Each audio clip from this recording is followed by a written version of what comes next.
Hey everyone, I'm Mind, and this is set number 70502, Cole's Earth Driller from the 2013 wave of Ninjago. This wave was based on the second season of the show, which was originally supposed to be the final season, making this what was supposed to be one of the final sets.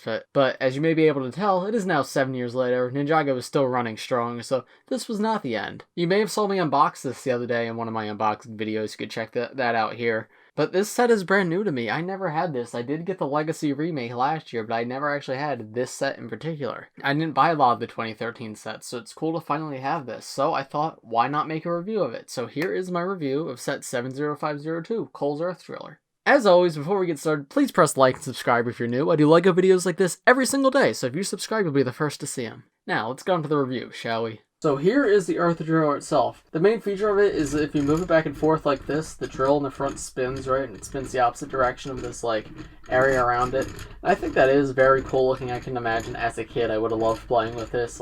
Obviously, I did not get it till this year, so I can't say what I did with it as a kid, but that is a really fun play feature, especially for a set of this size, right? Because this retailed for $20 when it came out. I'm not a big fan of these huge plastic wheels, right? I much prefer the rubber wheels. I feel like they hit the ground better when they move, but surprisingly, these work really well. They actually spin. They don't, drag against the ground, so I'm very happy with how those work, and this drill up front is a great play feature. In terms of the design of the wheels themselves, you got a Technic pin sticking out here. If they just put something over that to cover it up, I think it would look better, but it's not a huge deal, and that's easy to customize.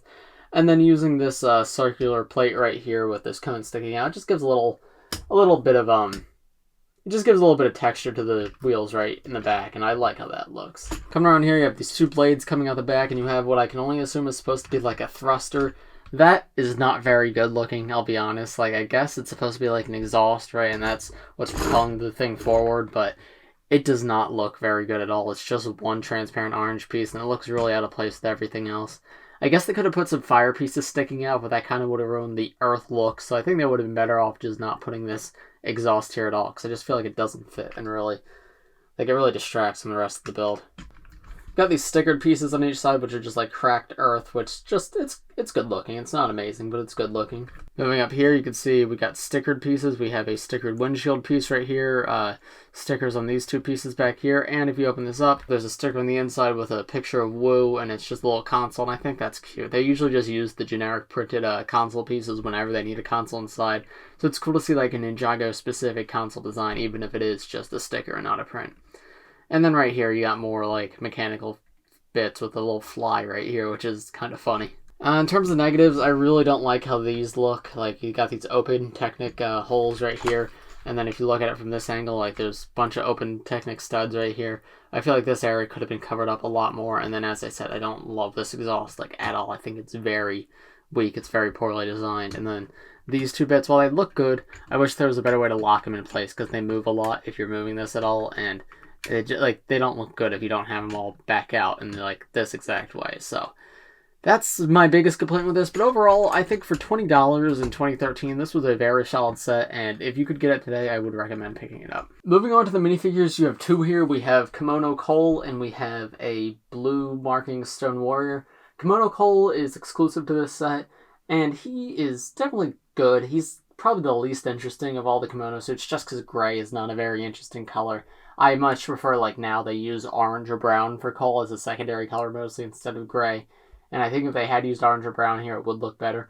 But it still looks good. I like the kimono suits a lot. It was the first time using, black as a base color, and it's really cool to see. It also comes with the Earth Elemental Blade, and obviously we have a better hilt for the Elemental Blades now, but this was our first time getting this blade piece, and it's really cool seeing it in this earthy green color.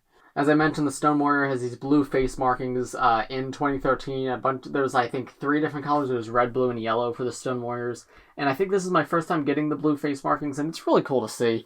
It puts some variation in these guys. I much prefer, the Serpentine or even the Skulkin from, that era of Ninjago, because there was more variation in all of them. Well, the main difference between these guys were whether they had short or long legs and then the color of their face markings. But this guy is still cool looking. I'm happy to finally have a blue-faced original Stone Warrior, and the armor piece I believe was new for the time. The hat in red was definitely new, and he's cool looking. Here these two are with their accessories removed. You can see more of their torsos, and you can see Cole's face, which is just the generic original face he had up until, 2016? Turning them around, you can see the backs of their torsos. Cole's got his original symbol there with just some silver and gray printing, and that looks pretty good. And then the Stone Warrior's back printing is pretty generic, but it's fine looking for 2013. Nothing exceptional by today's standards, but it still looks fine.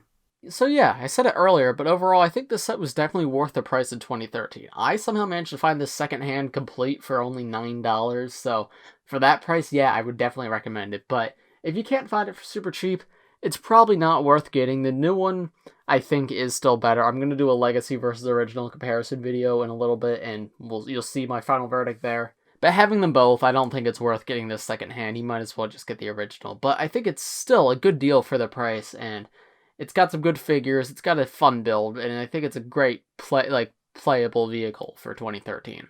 But those are just my thoughts. Let me know what you guys think in the comments below. Do you like this set? Do you not like this set? Let me know what you think. If there's any other older sets you want to see me review, let me know in the comments. I've had a few suggestions, but I'm always open to more, so let me know in the comments about that too. If you enjoyed this video, please press like and subscribe if you're new. I do LEGO videos like this every single day, so if you subscribe, you'll be the first to see them. And I think that's going to do it for today's video. Thanks for watching, everybody. I'll see you in the next one. Bye.